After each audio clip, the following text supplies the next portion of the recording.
Bonjour, nous allons faire un petit test son pour commencer. Est-ce que vous pouvez nous signaler si vous nous entendez?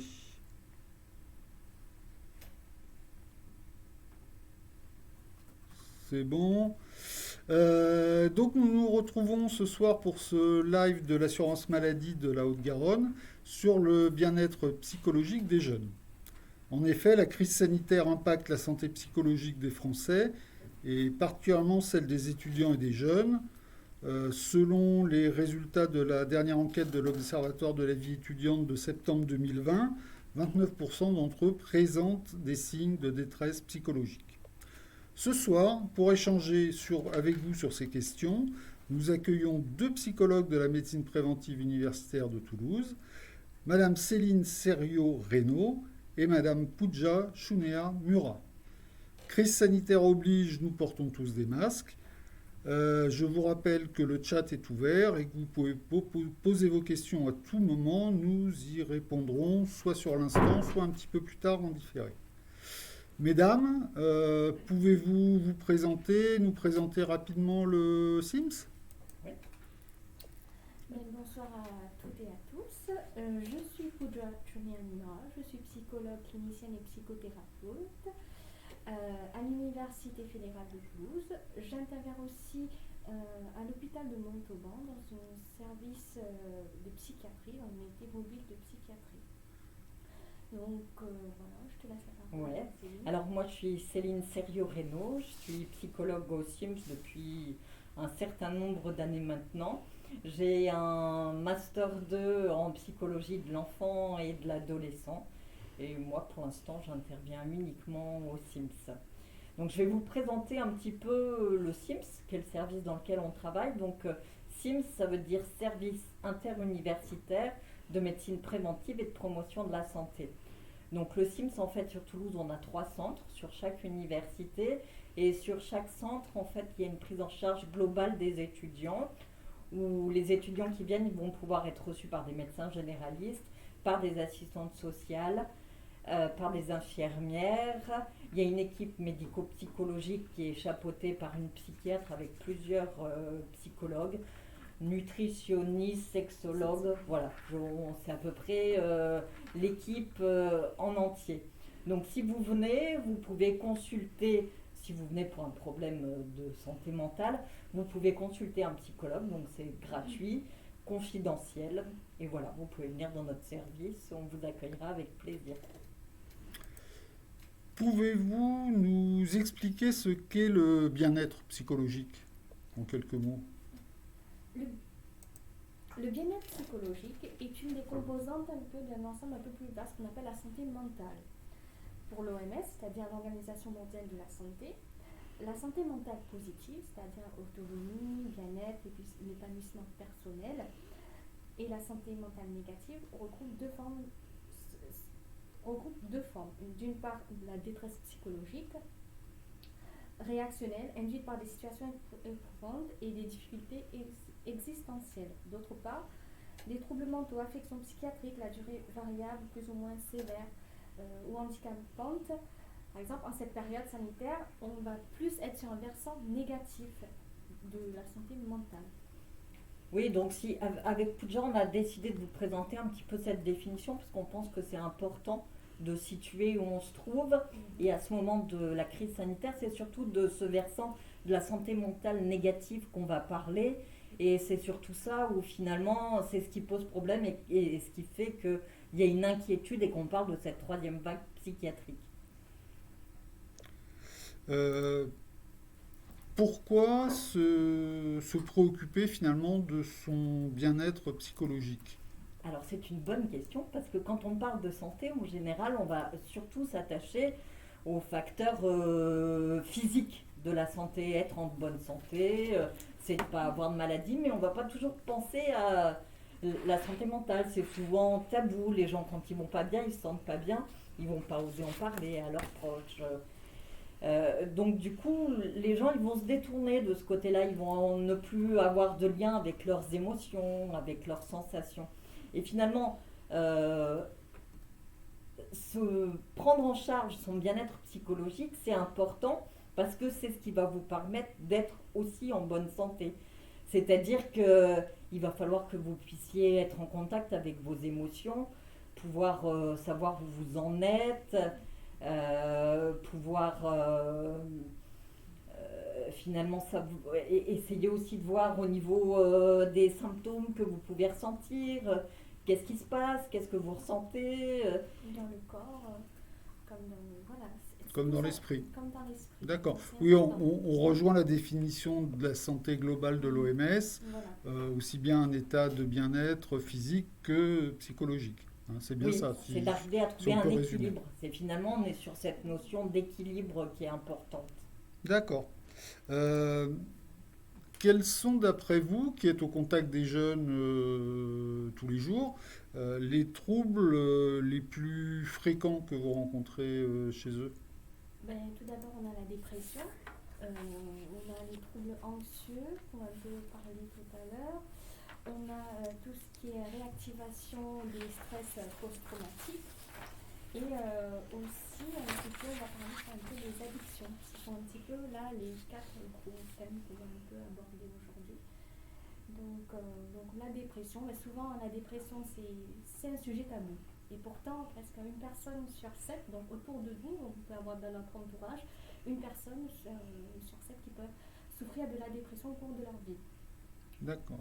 Donc la dépression, c'est quelque chose qui s'installe progressivement. Donc c'est pas une petite déprime qu'on va dire aujourd'hui ça ne va pas bien et puis demain ça va pas. Non, ça dure dans le temps.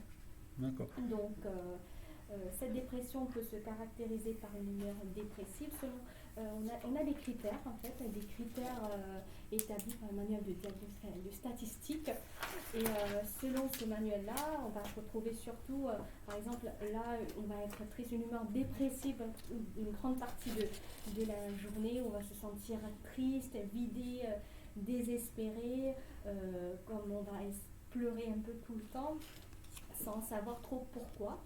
Il y aura un manque d'intérêt, de plaisir dans les activités de tous les jours.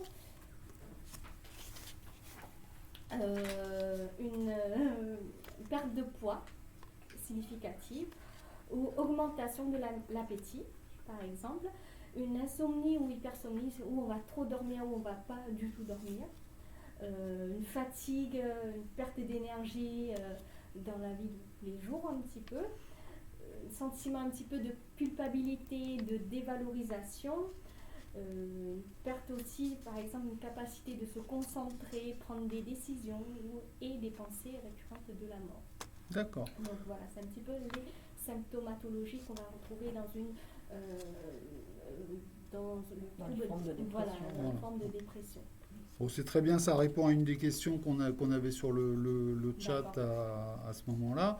En fait, il y a quand même pas mal de symptômes qui peuvent être un peu différents.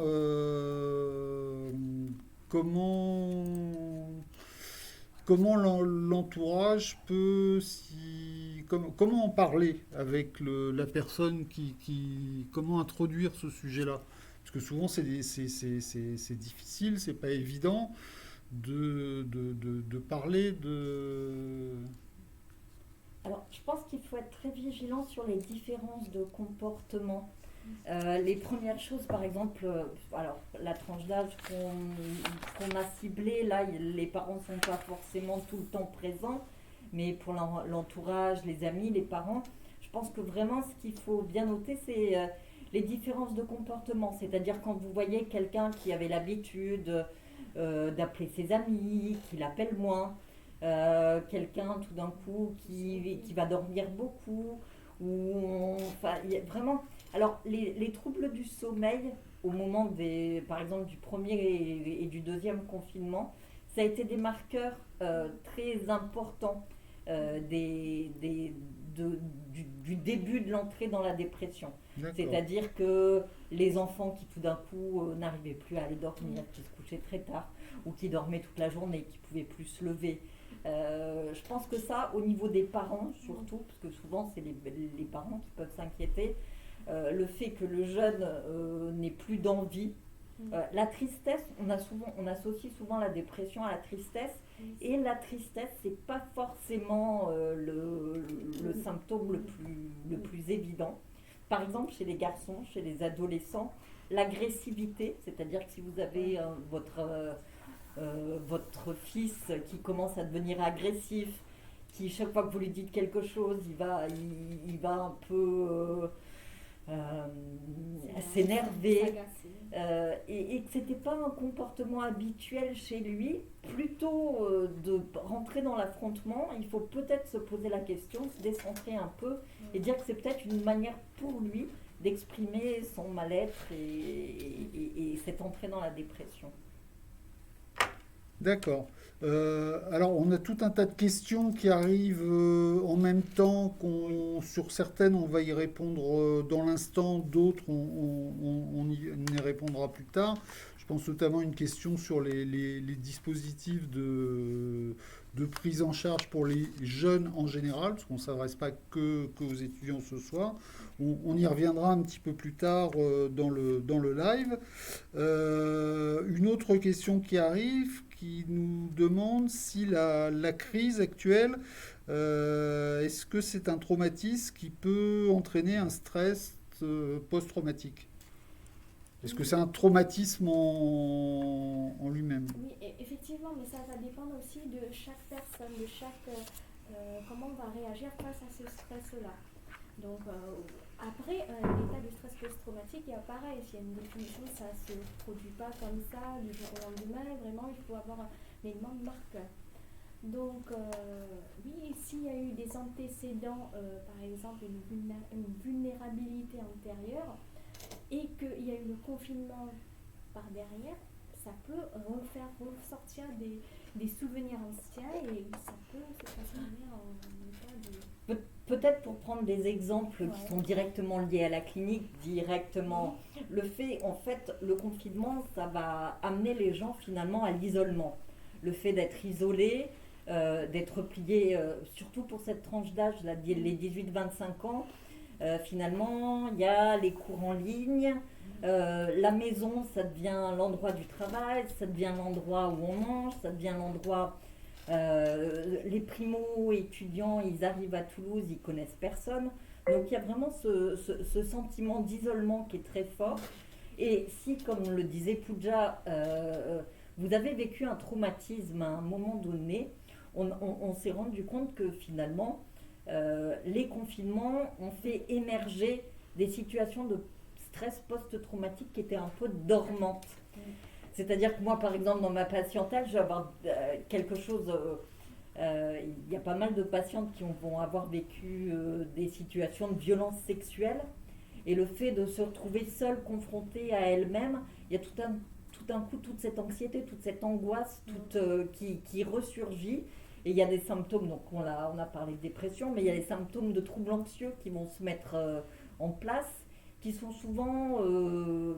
qu'on retrouve après le stress post-traumatique, ce qu'on appelle stress post-traumatique, ça va déclencher des troubles anxieux, des attaques de panique quand on se retrouve dans la foule, des sentiments de mort imminente le soir, par exemple, au moment d'aller se coucher. Moi, j'ai beaucoup de patients aussi qui viennent de pays qui étaient des pays en guerre, des pays de la Syrie ou certains pays d'Afrique. Et le fait de se retrouver dans une situation comme ça... qui finalement a un côté un peu anxiogène, fait que, ils vont revivre des choses qu'ils ont vécues, des bombardements ou des choses, même si la situation, je pense qu'elle n'est pas traumatique en elle-même, mais elle va favoriser la résurgence de stress, de trauma qui était dormant. Ouais. D'accord. Donc, si je comprends bien, en fait, la crise sanitaire, on pourrait dire que ça peut servir de révélateur de choses qui étaient là à l'état latent. C'est bien ce que... Oui, je ne sais pas ce que tu en penses, mais c'est vraiment un déclencheur, un détonateur. C'est comme si en fait vous avez toutes les conditions. Alors là, on parle des jeunes qui ont 18-25 ans, donc les choses seraient peut-être un peu différentes si on parle des enfants plus petits. Ou finalement, chez les enfants plus petits, chez les enfants de maternelle, où ça peut être un trauma, ça peut être une scission, ça peut être... Mais chez les jeunes de 18-25 ans, c'est plutôt un réactivateur du stress post-traumatique. Alors, on a une question là intéressante sur le chat qui nous demande de parler de l'importance d'un rythme circadien normal. Je me couche le matin, je me lève l'après-midi, je n'arrive pas à redevenir normal malgré des nuits blanches et plusieurs essais. Est-ce que par rapport aussi à la gestion de son sommeil Et oui, mais là, dans ce cas-là, mais déjà, c'est comment, depuis quand ça a commencé? Donc, depuis quand ça a commencé, est-ce que vraiment, justement, il n'y aurait pas des troubles du sommeil sous-jacent? Est-ce qu'il n'y aurait pas une dépression sous-jacente? Donc, on ne sait pas. Donc, c'est ça aussi, c'est important d'en parler avec des professionnels, de se tourner vers les généralistes peut-être, à ce moment-là, pour voir comment on pourrait faire pour remettre un petit peu ce rythme-là en place. Parce que oui, le rythme-là, c'est complètement déconnecté. Enfin, des fois, on est obligé de passer par les médicaments pour un petit peu... Oui, ou sur un travail. Alors même si moi je suis pas foncièrement comportementaliste, mais chez ce type de patients qui viennent nous voir, on va essayer de retravailler un petit peu finalement comment fonctionne leur journée, qu'est-ce qui va les rythmer. Parce que là, ce jeune homme ou cette jeune femme parle de rythme. Finalement, la difficulté là, c'est que il n'y a plus de rythme chez les étudiants qu'on rencontre, ils n'ont plus de rythme. Ou alors ils ont les cours en vidéo, mais ce n'est pas quelque chose qui fait qu'ils vont sortir. Donc ils sont dans une espèce de bulle où il n'y a pas de cassure. Et ça, par rapport au rythme, c'est quelque chose de très important. Je pense qu'il faut s'obliger à sortir, s'obliger à aller se promener, essayer de respecter des horaires. Normalement, faire un emploi du temps peut-être. Oui, et puis pour le coucher, pour que le sommeil soit de bonne qualité, il faut toujours se coucher dans des horaires à peu près fixes. Mais là, ce qu'on vous parle, c'est l'idéal. Mais évidemment que peut-être le mieux, c'est de venir consulter quelqu'un et de discuter, de dire pourquoi finalement, pourquoi son rythme s'est décalé, est-ce qu'il y a des angoisses, qu'est-ce que vit cette personne-là. Et c'est important, je pense. Nous, aller voir un psychologue aussi, c'est quelque chose d'individualisé. L'important, c'est que les troubles du sommeil, ça ne va pas être la même cause pour tout le monde. C'est-à-dire que vous pouvez avoir des gens, ils vont avoir des troubles du sommeil qui vont être déclenchés parce qu'ils ont perdu un proche. En cette période de Covid, il peut y avoir des gens qui ont perdu, qui n'ont pas pu assister aux obsèques, ou des gens qui ont une rupture amoureuse. Vous voyez, l'important, c'est d'essayer de comprendre aussi, surtout par rapport aux troubles du sommeil, où le sommeil, ça peut être soit une fuite, soit un évitement. Donc d'essayer de comprendre qu'est-ce qu'ils vont fuir, qu'est-ce qu'ils vont éviter. Et c'est vraiment quelque chose où il faut vraiment essayer de déconstruire les symptômes pour comprendre comment ils se sont construits.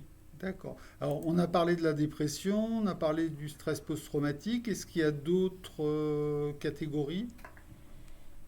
Alors, la catégorie principale, c'est la catégorie des troubles anxieux. C'est-à-dire, moi maintenant, ça fait 14 ans que j'interviens au SIMS et on a vu depuis 14 ans une augmentation drastique des troubles anxieux chez les étudiants. Et là, en cette période de Covid, c'est encore plus important. Donc les troubles anxieux, ça va être une inquiétude excessive sur l'extérieur, des émotions qui vont être vécues de manière disproportionnée. Dans le trouble anxieux, il y a aussi beaucoup de manifestations somatiques. Une impression de mort imminente, de la tachycardie, des sentiments d'étouffement, des sueurs, des céphalées. Donc tout ça, c'est parce qu'il y a un stress intense. Et au bout d'un moment, le stress est tellement intense que ça fait crise d'angoisse. J'ai une jeune qui me disait aujourd'hui, il y a des moments j'ai l'impression d'être une cocotte minute. Et finalement, la crise d'angoisse, c'est la soupape qui fait qu'à un moment, tout lâche. J'étais tellement sous pression que la crise d'angoisse, c'est le moment où ça va lâcher. Il va y avoir des attaques de panique. Il y a beaucoup aussi, en ce moment, et ce qu'on retrouve chez les étudiants, ça va être des phobies scolaires et des décrochages. On a plein de jeunes qui tout d'un coup. Ouais. Et ça devient vraiment parmi les troubles anxieux, la phobie scolaire, le décrochage scolaire, c'est quelque chose qui devient de plus en plus important. On voit de plus en plus de jeunes qui tout d'un coup peuvent plus. Alors, ils peuvent plus se connecter, ils peuvent plus aller à la fac, ils peuvent plus ouvrir un cahier. Il y a quelque chose. Et après, moi, ce que j'ai remarqué, je sais pas, tu reçois parmi tes consultations, mais moi, les jeunes en fait qui ont vécu des harcèlements. Oui. Parmi ces jeunes-là, ils sont les plus touchés, on va dire, par l'isolement, par le décrochage scolaire, parce que voilà, ils ont un peu vécu ça, ce sentiment d'être isolés un petit peu à l'école primaire, secondaire, lycée, et là, se retrouver un petit peu là, on retrouve un petit peu ces sensations-là. Et... Oui, c'est intéressant ce que tu dis, parce que justement, tout à l'heure, on disait que l'isolement de la crise actuelle va faire ressurgir des stress post-traumatiques. Et justement, toute cette question d'isolement et ce sentiment quand même, les victimes de harcèlement, ils se sont sentis à un moment isolés, ostracisés, ils ont perdu tout contact. Et c'est vrai qu'on retrouve chez les jeunes, finalement, des jeunes qui viennent nous voir et ils ont l'impression, ils ont commencé à se sociabiliser en début d'année. Et puis là, tout d'un coup, rupture. Ils ne peuvent plus voir personne et du coup, ils revivent un peu ces angoisses qu'ils avaient vécues au collège, au lycée, surtout au collège. Ouais. Le harcèlement, c'est quand même... aussi pas mal en primaire aussi. Ah oui. Donc, non, je ne sais pas. Bon. Ouais. On a une question justement par rapport à ces situations de tension. On nous demande les méthodes de relaxation, de respiration, peuvent-elles aider? Est-ce que c'est quelque chose qui fait partie des outils? Oui, qu'on parlait aussi tout à l'heure du sommeil, mais voilà, avant le rythme, par exemple, faire de la méditation avant de s'endormir, donc c'est des choses qu'on peut mettre en place. Par exemple, il y a Respirelax, une application qu'on a sur le téléphone, et c'est la cohérence cardiaque. On regarde une petite bulle qui monte et qui descend, et on cale sa respiration dessus, et que oui, ça peut apaiser un petit peu toutes ces... Ouais, il y a Petit Bambou, alors on n'a pas d'action ni dans l'une ni dans l'autre, oui, mais c'est des applications gratuites. Ouais. C'est-à-dire que Petit Bambou, il y a une dizaine ou une quinzaine de séances qui sont gratuites. Après, du coup, vous avez chopé, c'est pour de la méditation pleine conscience. Ouais. D'accord. Et l'intérêt de Petit Bambou, c'est que c'est court, c'est une séance de méditation qui va durer 15-20 minutes. Donc vous pouvez facilement l'intégrer à votre journée de... Oui, y compris si on est actif. D'accord. Et par exemple, Respirelax, pareil, c'est hyper facile. Pareil, c'est 5 minutes. Souvent, on peut caler un petit peu, faire en fonction de combien de temps on veut aussi, limiter. Mais on parlait des troubles anxieux et c'est vrai que l'aspect corporel est très important dans le trouble anxieux. C'est-à-dire que si... le stress fait que vous allez être tendu, vous allez avoir des douleurs un peu... tout ce qui peut aider à détendre les muscles, à avoir une détente corporelle, va faire qu'au moment où vous allez avoir la crise d'angoisse, ça ne va pas l'enlever, parce que ça c'est un travail qu'il faut faire psychologique, et là on va travailler justement sur la santé mentale, mais la crise d'angoisse sera moins violente, parce que du coup physiquement vous allez être moins tendu. Donc l'intérêt de tout ça, c'est finalement de travailler sur l'anxiété de fond. Après, les raisons psychologiques qui font que tout d'un coup cette anxiété s'est déclenchée, c'est quelque chose qu'on va travailler en séance. Mais sur ce côté corporel, et en plus on peut avoir une détente qui est assez rapide, parce que le problème dans l'anxiété, le problème majeur, c'est l'inquiétude que la crise d'angoisse revienne. Et c'est ce qui va entraîner le cercle... Et on va rentrer dans un trouble anxieux parce que souvent la peur de la crise d'angoisse va être même plus forte que la peur qu'il y avait au départ. Donc du coup, de vraiment travailler sur cette détente corporelle, sur apprendre à maîtriser ses émotions, ses sensations, la tension physique, ça permet dans un premier temps de vraiment aider les patients à gérer leur crise et à être autonomes. Parce que ça, c'est hyper important, que les gens soient autonomes dans leur prise en charge. Mais par exemple, il y a la sophrologie aussi qu'on pourrait utiliser. Et par exemple, moi, j'ai un début en hypnose médicale, donc voilà, faire de l'auto-hypnose aussi, ça pourrait aider aussi à justement un petit peu apaiser ces tensions-là. Et alors, dans cet ordre d'idées-là, excusez-moi, je vais vous poser quelques questions qui sont peut-être un peu profanes, mais est-ce que pour éviter justement ces situations de tension, certains jeunes ne pourraient pas avoir la tentation d'aller vers des produits psychoactifs pour quelque part s'évader, puisque on sait aussi que c'est une période de la vie, la période étudiante et les jeunes en général, d'expérimentation, de prise d'autonomie par rapport à la famille, aux parents, de tests, et que du coup, avec ces produits, on sait bien que ça peut être aussi une échappatoire pour. Il n'y a pas un danger là? Est-ce qu'avec le confinement, on n'a pas vu des risques d'aggravation? Par exemple, moi, j'ai vu en consultation pas mal de jeunes qui déjà avaient une consommation de cannabis auparavant. Et avec la dépression, la survenue de symptomatologie un petit peu dépressive, du coup, ils vont augmenter leur consommation de cannabis. D'accord. Donc, qui prenaient 2-3 fois comme ça, ou pendant les soirées. Là, ce sera tous les jours et de quantité plus excessive. Oui, je pense que les études épidémiologiques ont montré qu'il y avait une augmentation de tout ce qui est dépendance, donc l'alcool. Parce que finalement, l'alcool, le cannabis, c'est des manières de s'auto-médicamenter et de finalement chercher un apaisement, une sensation de détente. Oui, et puis aussi finalement, il n'y a plus la fête, il n'y a plus le côté festif.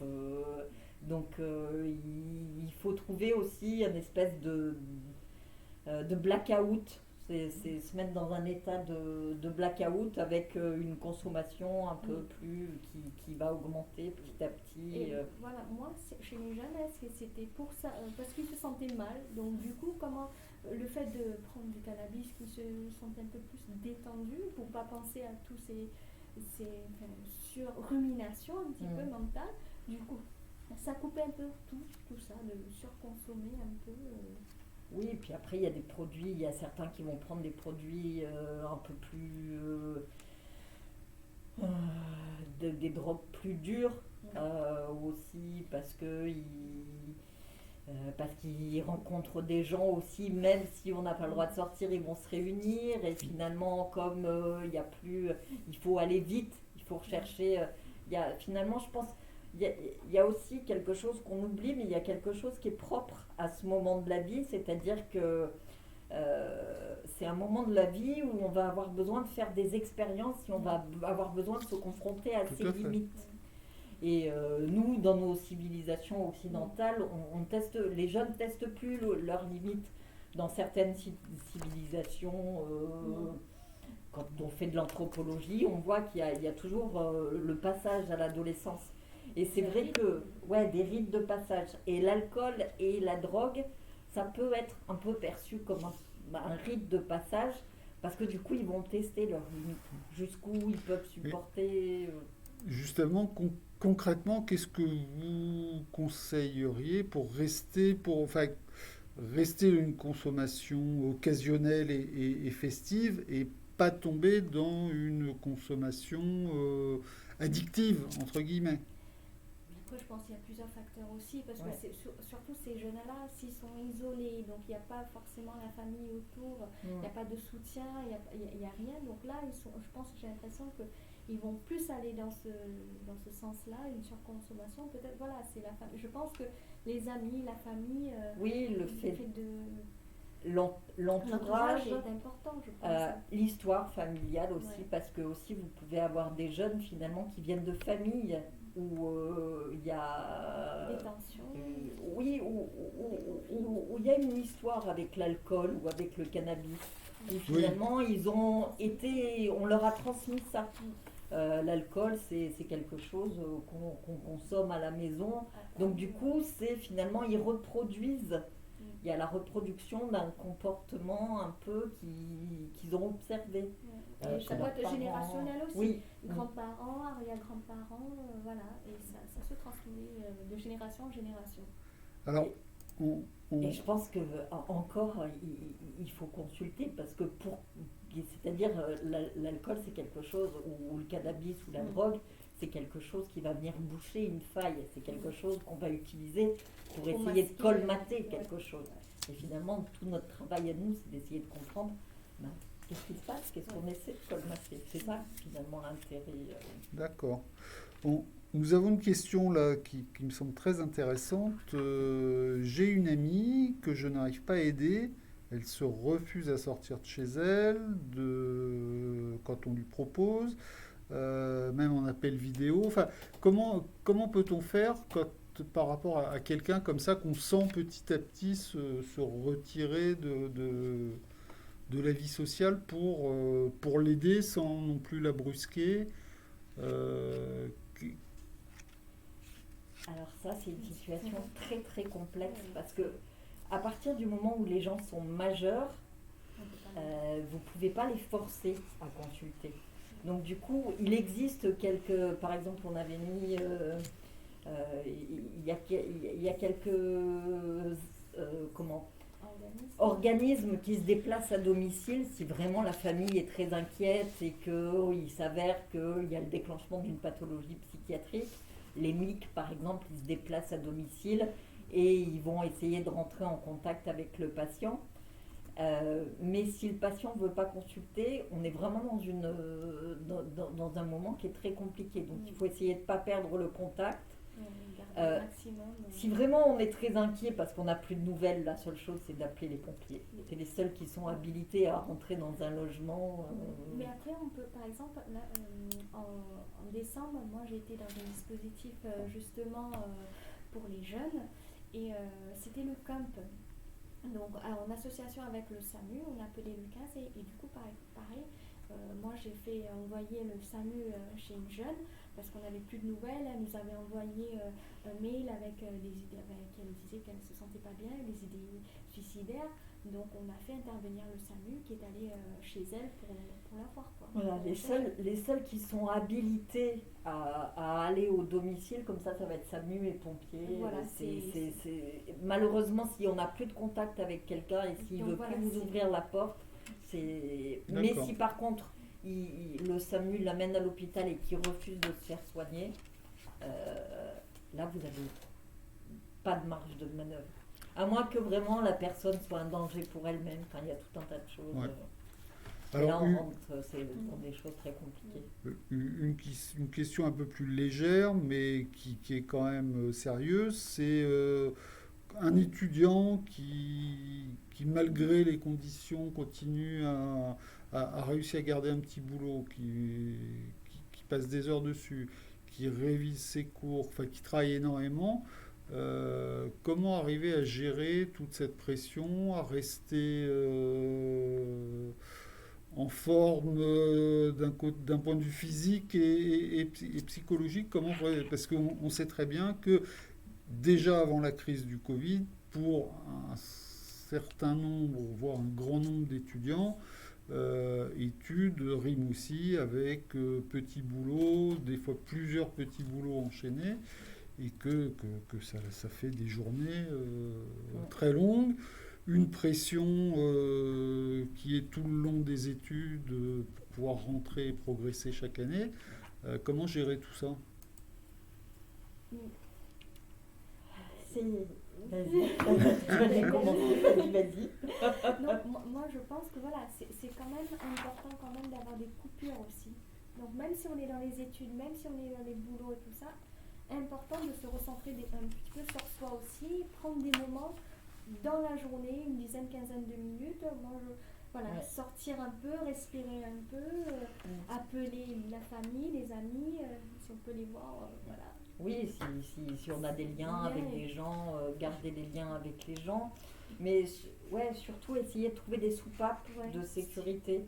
D'accord. C'est plus compliqué là à l'heure actuelle parce que on peut Oui, moins la faire famille, de sport, on peut pas toutes les activités culturelles.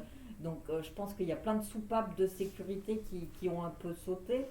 Mais du coup, il faut quand même essayer de s'en recréer, essayer de trouver des moments où finalement, et essayer de travailler aussi sur, on n'est pas obligé d'être parfait, on n'est pas obligé d'être bien partout, et on a le droit des fois de se reposer et s'autoriser à la bienveillance pour soi-même, c'est aussi important, je pense. D'accord. Et une autre chose aussi à dire, c'est une personne qui a beaucoup de ressources finalement, s'il est capable, même malgré tout ça, continuer à faire les cours, travailler et voir les personnes sans avoir de troubles, sans avoir de problématiques autres. Mais c'est une personne déjà qui a beaucoup de ressources et du coup, c'est la créativité aussi des fois qui se met en route. On trouve finalement des solutions. Il y en a qui vont vers la cuisine, je sais pas, il y en a plein qui se sont mis à faire des gâteaux, pâtisseries. Ou des choses manuelles. Ouais.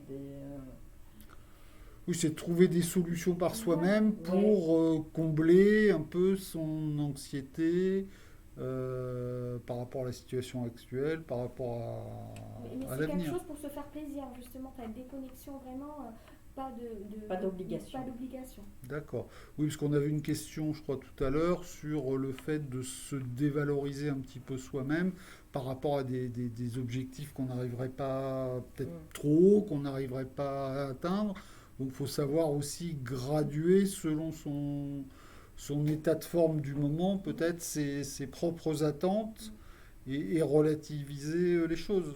Ouais, et puis Pooja a dit quelque chose qui est fondamental. Elle a dit ce jeune, s'il est capable de faire tout ça, c'est qu'il a de la ressource. Et je pense que aussi à un moment, c'est important de s'arrêter et de se dire qu'est-ce que je fais, plutôt que de toujours regarder qu'est-ce que je fais pas. À un moment, c'est bien de s'arrêter et de dire mais qu'est-ce que j'ai fait, où j'en suis.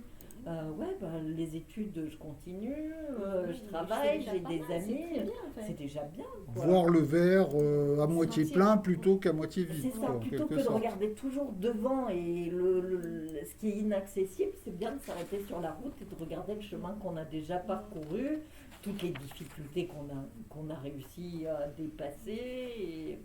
Et voilà, je pense que c'est important, comme tu disais, de se poser, de se recentrer.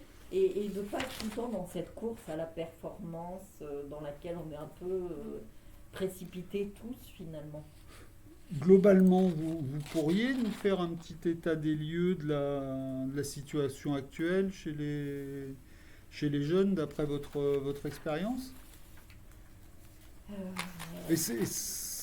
On a vu qu'il y avait quand même une dégradation depuis la crise, début de la crise sanitaire. Moi, je dirais avant. Avant ? Ouais.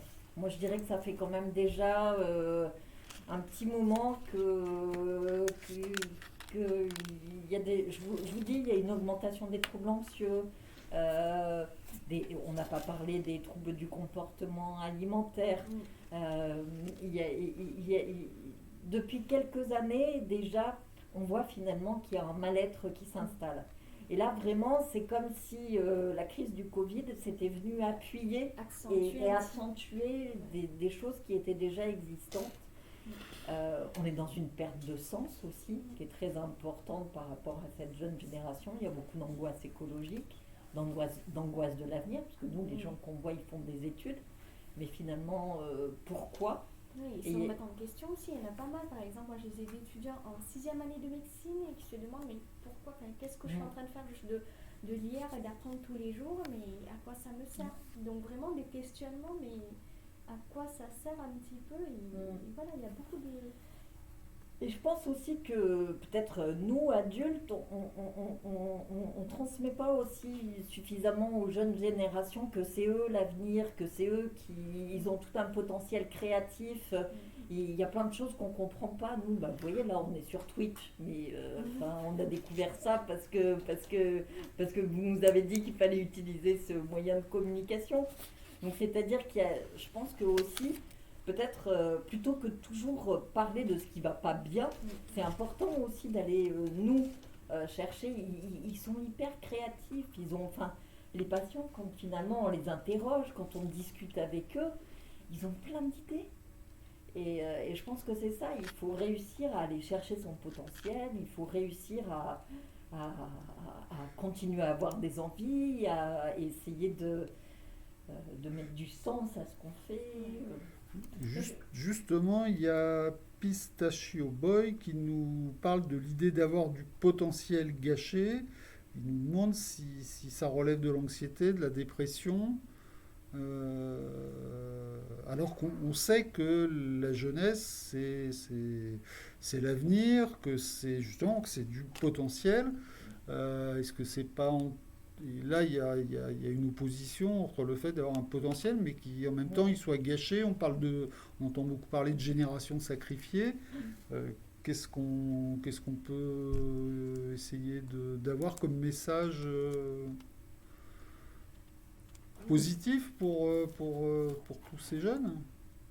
Mais moi, ce que je sais, c'est que souvent, quand on est face à un mur, c'est là où on devient le plus créatif. C'est-à-dire qu'on va, des fois, enfin, le fait de se trouver finalement enfermé dans quelque chose, et là, on va peut-être développer d'autres ressources. Donc finalement, on peut pas dire que c'est complètement gâché non plus. Qu'est-ce que t'en penses, Céline, toi?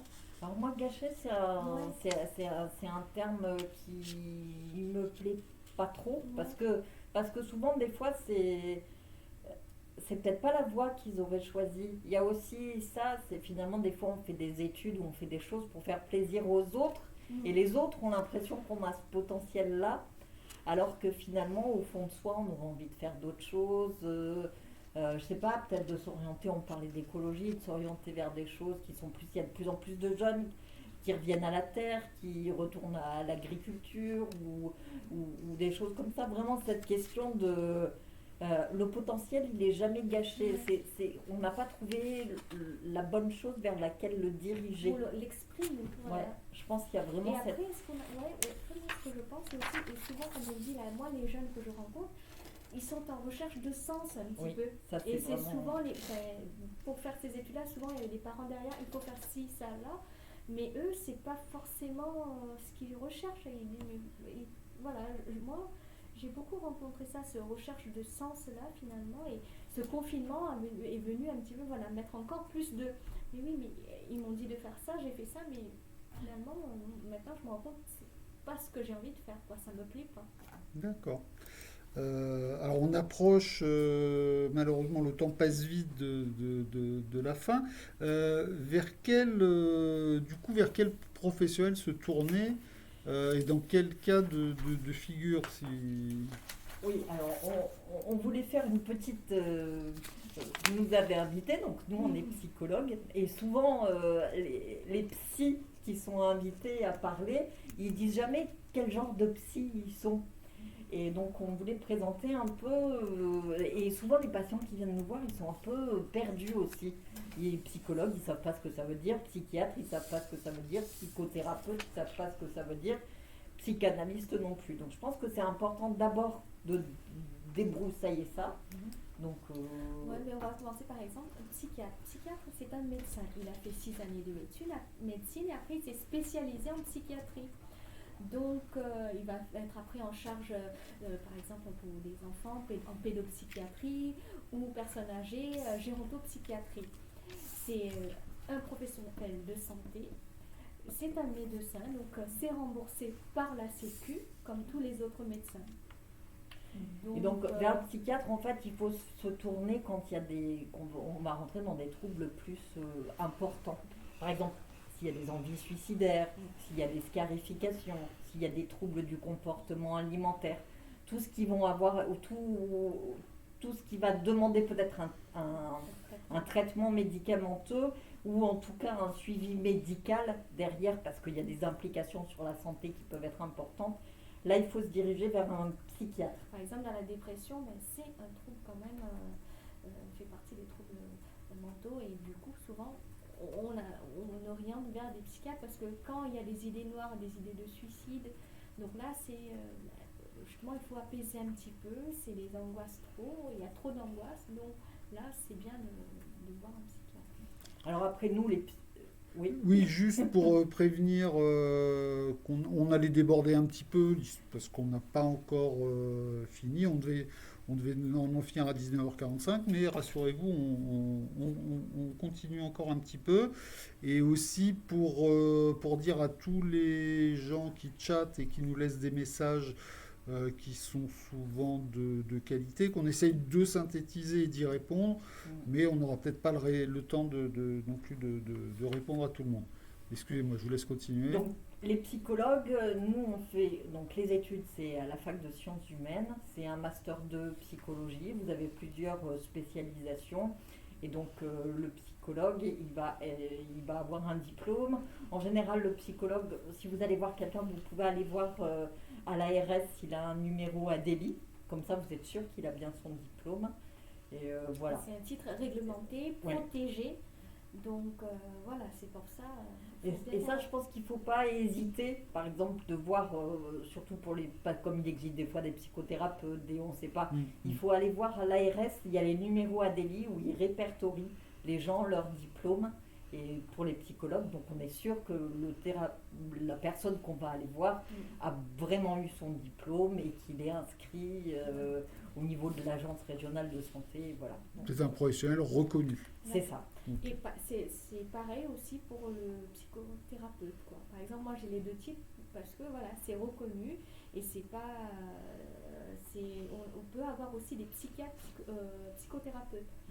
Donc voilà, c'est vraiment réglementé. C'est reconnu depuis 2004. Avant, le psychothérapeute, c'était pas réglementé, mais justement pour essayer d'assainir la situation. Le titre de psychothérapeute a été réglementé. Après, il y a les psychanalystes. Alors là, c'est quelque chose de particulier, parce que pour être psychanalyste, ça peut être soit un médecin, soit un psychologue, ou un psychiatre. Et il faut avoir fait, en fait, être dans une école de psychanalyse. Donc, il va y avoir une école lacanienne, une école freudienne, d'autres courants jungiennes. Et avoir soi-même suivi une analyse. Ça. D'accord. Voilà. Il faut avoir soi-même fait une cure. Et après, il faut les cures qu'on a le droit d'entreprendre. Les gens sont supervisés les premières années où ils travaillent. Ok. Concrètement, puisqu'on arrive à la fin du live, comment faire le premier pas? Comment ça se passe concrètement pour un jeune qui veut... On a eu ces questions dans le chat. Vers qui se tourner? Quels sont les dispositifs existants? Est-ce que vous pouvez nous orienter un petit peu? Par exemple, il y a déjà les généralistes. Donc c'est un petit peu, les médecins généralistes, c'est un petit peu la tendance un petit peu qui peut aussi vous orienter vers des psychologues, parce qu'il y a aussi, comme il y a les chefs psy, oui, malgré les débats qu'il y a dessus. Alors, ouais. Mais voilà. Maintenant, ça s'appelle le dispositif national santé psy. Et alors, c'est très... là, par exemple, je pense que les généralistes ne sont pas tout à fait au courant, parce que sur la Haute-Garonne, il y a aussi une expérimentation de la CPM pour le remboursement. Et en fait, le droit d'accès n'est pas le même. C'est-à-dire que pour le chèque psy, c'est 3 consultations renouvelables 2 fois. D'accord. Et là, il faut que vous alliez voir soit votre généraliste qui va vous orienter vers un psychologue qui est sur la plateforme, soit un médecin de médecine universitaire, c'est-à-dire dans les centres du SIMS, qui va vous orienter aussi, qui va vous faire une prescription et qui va vous orienter vers ces dispositifs. Et il n'y a pas de... Si vous avez déjà pris des antidépresseurs, il n'y a pas de limite. Alors que le dispositif de la CPM... Et ça, c'est réservé aux étudiants. Ça, il faut c'est bien être réservé aux étudiant. étudiants. D'accord. Alors que le dispositif de la CPM est plus élargi, mais il y a des critères d'exclusion. C'est-à-dire que le dispositif de la CPM, vous ne pouvez y avoir droit que si vous avez des troubles anxieux ou une dépression légère. Donc si vous avez déjà pris des anxiolytiques, des antidépresseurs, vous ne pouvez pas accéder à ce dispositif. Est-ce qu'on peut dire que pour être sûr, peut-être la porte d'entrée, ça peut être le médecin généraliste, son médecin traitant, qui là va vous orienter vers le dispositif Oui. le plus adéquat pour vous, Mm. sachant que là, tous les dispositifs dont on parle, qu'ils soient ouverts aux étudiants ou à l'ensemble des jeunes, ce sont tous des dispositifs qui dispensent d'avance de frais. C'est ça, Puisqu'on il n'y a pas d'avance de frais. D'accord.